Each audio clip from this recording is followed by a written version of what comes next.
نحمده ونصلي ونسلم على رسوله الكريم اما بعد فاعوذ بالله من الشيطان الرجيم بسم الله الرحمن الرحيم اولئك على هدى من ربهم واولئك هم المفلحون صدق الله العظيم ان الله وملائكته يصلون على النبي يا ايها الذين آمنوا صلوا عليه وسلموا تسليما اللهم صل على سيدنا ومولانا محمد عبدك ورسولك وصل على المؤمنين والمؤمنات والمسلمين والمسلمات۔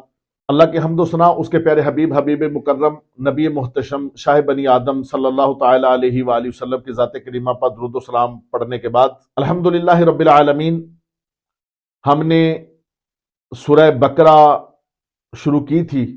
پچھلی ویڈیو کے اندر سورہ بقرہ کی پہلی آیہ کریمہ کا ترجمہ مختصر تفسیر پہلی 4 آیہ کریمہ کی ہوئی۔ آج اس سے آگے سورہ بقرہ کی آیت نمبر 5 سے انشاءاللہ تبارک و تعالی ہم سٹارٹ کریں گے، جس کے اندر اللہ تبارک و تعالی کی ذات کریمہ نے ارشاد فرمایا اولئک علی ھدی من ربہم واولئک ھم المفلحون۔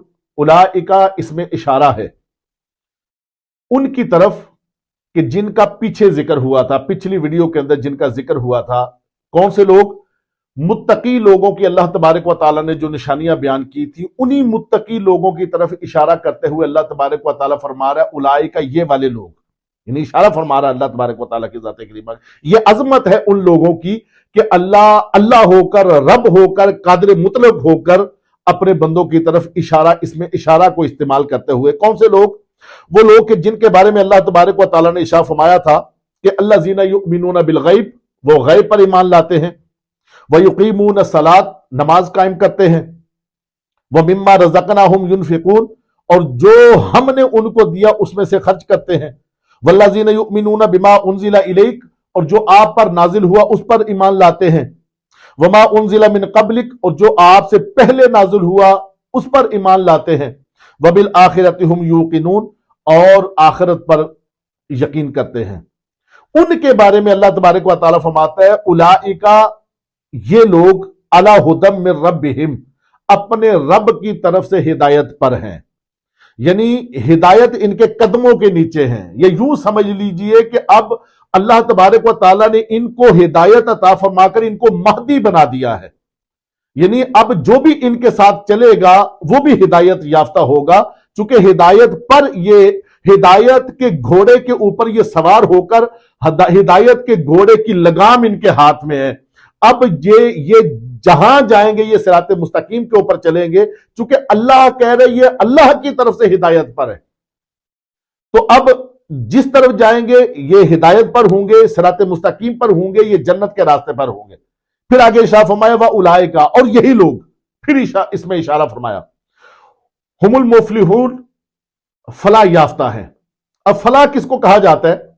یہ کوئی فلاح نہیں ہوتی کہ آدمی ایک جگہ پر کامیاب ہو جائے تو دوسری جگہ پر ناکام ہو جائے، اور پھر ایک جگہ پر کامیاب ہو جائے کسی اور جگہ پر ناکام ہو جائے، اور یہ سمجھے کہ میں کامیابی سے زندگی بسر کر رہا ہوں۔ یہ زندگی کے معاملات ہے۔ اصل میں کما حقہ جو کامیابی ہوتی ہے وہ یہ ہوتی ہے کہ بندہ اپنے مکمل طور پر کامیابی حاصل کرے، جیسے کہ حضرت زید رضی اللہ تعالی عنہ کے بارے میں آتا ہے کہ ایک جنگ کے اندر آپ شہید ہو گئے، اور قریب تھا کہ آپ کی روح مبارکہ جسم مبارکہ سے نکل جاتی، آپ کر رہے تھے تکلیف کی وجہ سے، زخموں کی وجہ سے، چور تھے زخموں سے، اور زخمی حالت کے اندر اپنے مصطفیٰ کریم صلی اللہ تعالی علیہ وسلم کو بار بار پکار رہے تھے۔ حضرت عائشہ صدیقہ رضی اللہ تعالی عنہا کے کان میں آپ کی آواز پڑی، تو آپ جلدی جلدی آقا نامدار مدنی تاجدار صلی اللہ تعالی علیہ وسلم کی بارگاہ میں حاضر ہوئیں۔ عرض کی یا رسول اللہ صلی اللہ تعالی علیہ وسلم، آپ کا غلام زید دنیا سے جا رہا ہے اور بار بار آپ کو پکار رہا ہے۔ میرے آقا صلی اللہ تعالی علیہ وسلم جلدی سے اٹھے، حضرت زید رضی اللہ تعالی عنہ کے زخمی جسم کے پاس گئے اور ارشاد فرمایا زید آنکھیں کھولو، دیکھو میں آ گیا ہوں۔ زید رضی اللہ تعالیٰ نے آنکھیں کھولی، وضحا کا چہرہ آنکھوں کے سامنے تھا، اور یہ نہیں کہا کہ یا رسول اللہ میں اپنی بیوی سے ملنا چاہتا ہوں، والدین سے ملنا چاہتا ہوں، بچوں سے ملنا چاہتا ہوں، کوئی دنیا کا کام نہیں کہا۔ اپنے زخمی جسم کو گھسیٹا اور گھسیٹ کر اپنا سر آقا نامدار صلی اللہ تعالی علیہ وسلم کے قدموں پر رکھا اور زبان پر الفاظ جاری تھے، فزتو برب الکعبہ، رب کعبہ کی قسم میں کامیاب ہو گیا۔ کیا کہنے کا مطلب کہ میں نے اپنی زندگی آقا علیہ الصلوۃ والسلام کے حکم پر قربان کر دی، آقا علیہ الصلوۃ والسلام کی دعوت پر قربان کر دی، اللہ تبارک و تعالیٰ کے احکامات پر قربان کر دی۔ اب میری روح میرے جسم سے نکلنے والی ہے اور میں کامیابی کے ساتھ اپنے مصطفیٰ صلی اللہ تعالی علیہ وسلم کے قدموں میں آپ کی بات پر لبیک کہتے ہوئے اس دنیا سے جا رہا ہوں۔ یہ فلاح تھی، یہ مکمل کامیابی ہے۔ فرمایا یہی وہ لوگ ہیں جو حق پر، جو اللہ اپنے رب کی طرف سے ہدایت پر بھی ہیں اور مکمل طور پر فلاح یافتہ بھی لوگ یہی ہیں۔ اب یہاں پر اللہ تبارک و تعالیٰ کی ذات کریمہ نے جو متقی لوگ تھے ان کی نشانیاں اور ان کی عظمتوں کا بیان یہاں پر مکمل ہوا۔ اب دوسرے گروہ کا یہاں سے بیان شروع ہو رہا ہے نمبر 6 سے۔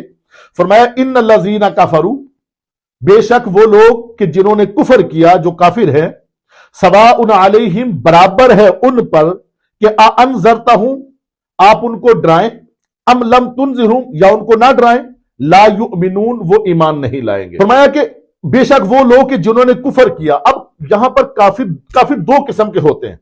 ایک کافر وہ ہوتا ہے کہ جس کے سامنے حق آشکاری نہیں ہوا، اس کے ذہن نے ابھی تک حق کو پہچانا ہی نہیں، حق کی روشنی اس کے دل میں ہی نہیں پہنچی، اس کو حق کی پہچان ہی نہیں ہوئی۔ ایک تو کافر وہ ہے، اور دوسرا کافر وہ ہے جس نے حق کو دیکھ بھی لیا، حق کو پہچان بھی لیا، حق کا پتہ بھی چل گیا، اب حق کی روشنی بھی اس کے سینے میں پہنچی، اس نے حق کو دیکھا، پھر صرف نظر کیا، پھر وہ پلٹ گیا، پھر اس نے رخ موڑ لیا، پھر اپنے نبی صلی اللہ تعالی علیہ وسلم کے بات پر اس نے لبیک نہیں کہا۔ ایک کافر وہ ہے، اور یہ انہی کا ذکر ہے کہ جنہوں نے حق کو دیکھ بھی لیا تھا۔ میرے آقا صلی اللہ تعالی علیہ وسلم کو ابو جہل، ابو لہب یہ کہتے تھے، اے محمد صلی اللہ تعالی علیہ وآلہ وسلم، ہم جانتے ہیں کہ آپ جو کہتے ہیں سچ کہتے ہیں، آپ نے کبھی جھوٹ نہیں بولا، مگر کیا کریں ہماری سرداری ہمیں ماننے نہیں دیتی۔ کیا مطلب کہ یا تو ان کی سرداری آڑے آتی، یا اناد، یا بغض، یا بغاوت ان کے آڑے آتی، اور اس وجہ سے وہ حق سے بھی دور رہے، فلاح سے بھی دور رہے، کامیابی و کامرانی سے بھی دور رہے۔ انہی کا ذکر، انہی کافروں کا ذکر یہاں پر ہو رہا ہے۔ پھر فرمایا ام لم تنذرہم لا یؤمنون، اب ڈرائیں یا نہ ڈرائیں وہ ایمان نہیں لائیں گے۔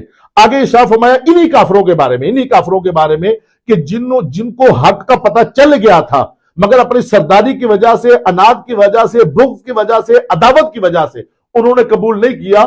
کیا فرمایا کہ ختم اللہ علی قلوبہم، اللہ نے ان کے دلوں پر مہر لگا دی ہے، والا سمعہم، ان کے کانوں پر مہر لگا دی ہے، والا ابصارہم غشاوہ، اور ان کی آنکھوں پر پردہ ہے، وَلَهُمْ عَذَابٌ عَظِيمٌ، اور ان کے لیے بڑا عذاب ہے، عذاب عظیم ہے۔